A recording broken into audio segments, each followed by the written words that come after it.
Et il y a 3 choses que nous allons prier. La repentance profonde. Et il y a, deuxième, c'est détruire la confusion. La confusion t'empêche de prendre des décisions qu'il faut. La repentance, pourquoi? La repentance te positionne afin de recevoir la grâce de Dieu pour cette année 2026. Amen. La repentance te met dans cette pureté de Dieu, afin que tout soit plus clair, afin que les anges puissent descendre et intervenir dans ta vie. Détruire la confusion te permet d'être encore plus clair dans ce que tu dois voir pour le mois de mars.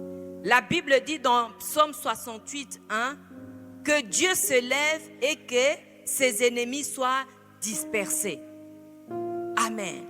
Que ce mois de mars, que Dieu se lève et que tes ennemis soient dispersés au nom de Jésus. Au nom de Jésus. Et troisième position, c'est activer ta destinée.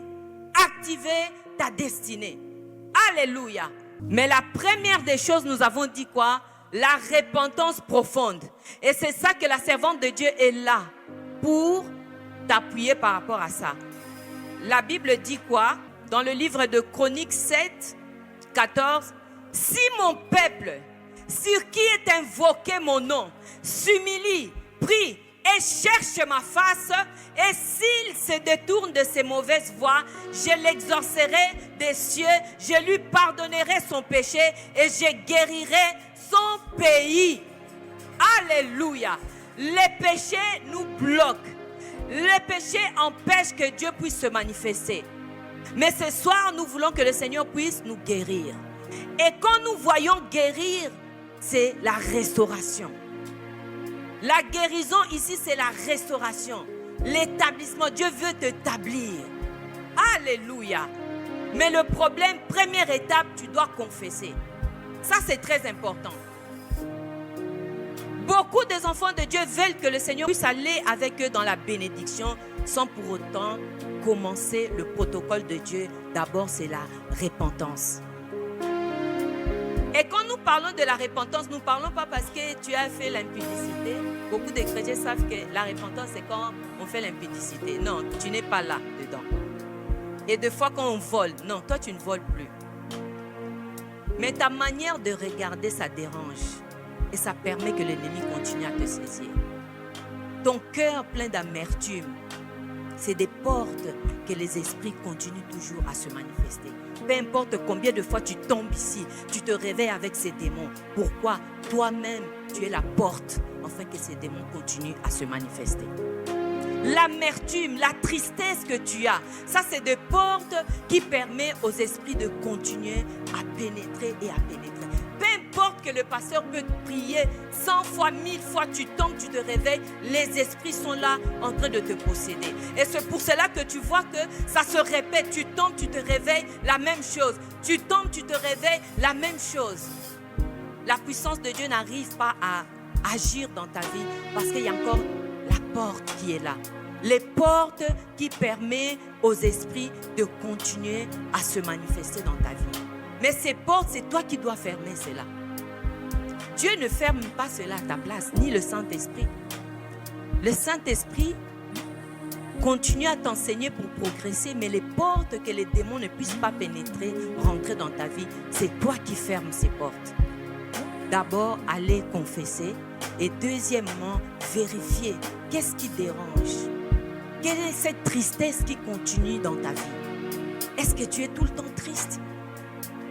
C'est des portes que l'ennemi rentre. La colère qui est là en permanence dans ta vie. Si tu attends quelqu'un, même à la télé, tu dis mais ces gens-là, est-ce que ça va avec eux? Qu'est-ce qui se passe avec eux? La colère te permet que l'esprit continue à se manifester dans ta vie. Des fois même tu cries sur ton enfant. Tu sais, il y a l'éducation, l'autorité et c'est qu'on dit crier sur l'enfant parce que tu es en colère de ce que l'enfant a fait. Tu es en colère et tu cries. C'est des portes. Amen. Pourquoi nous parlons cela? Parce que tu dois prendre une décision. arrêter des petites choses qui permettent que ta vie continue à être la même. Et des fois, tu continues à faire quoi? L'homme de Dieu continue à travailler beaucoup sur ta vie. Et tu ne vois pas des effets, tu ne vois pas la bénédiction. Pourquoi? Parce que toi-même, tu es la porte. Toi-même, tu es la porte. Toi-même, tu es la porte afin que les esprits continuent à se manifester. Est-ce que tu peux prendre une décision ce soir? Est-ce que tu peux parler au-dedans de toi? David savait comment parler au-dedans de lui. David disait, mon âme bénit l'Éternel, parce qu'il se sentait, il y avait des temps où il ne savait pas bénir Dieu. Il ne savait pas adorer Dieu. Peut-être il était dans un temps où il allait dans les faiblesses spirituelles. Et il s'est levé, il a dit, mon âme bénit l'Éternel. Tout ce qui est en moi doit faire quelque chose. Cette colère doit quitter. Cette amertume doit quitter. Cette impolitesse doit quitter. Ta manière de parler doit changer. Parce qu'il y a une décision que tu dois prendre ce soir. Amen. Je ne veux pas prier avec des gens qui ne prennent pas de décisions. Parce que ça sera encore les mêmes prières que tu fais tout le temps. Amen. On veut rentrer dans des dimensions spirituelles. Rentrer dans les dimensions spirituelles, tu dois vérifier d'abord ton cœur. T'en es où avec ton cœur? Est-ce que tu as pardonné cet homme? Tu as pardonné cet enfant? Tu as pardonné ta voisine? Amen. Est-ce que tu vis selon la parole de Dieu? Amen. Alléluia.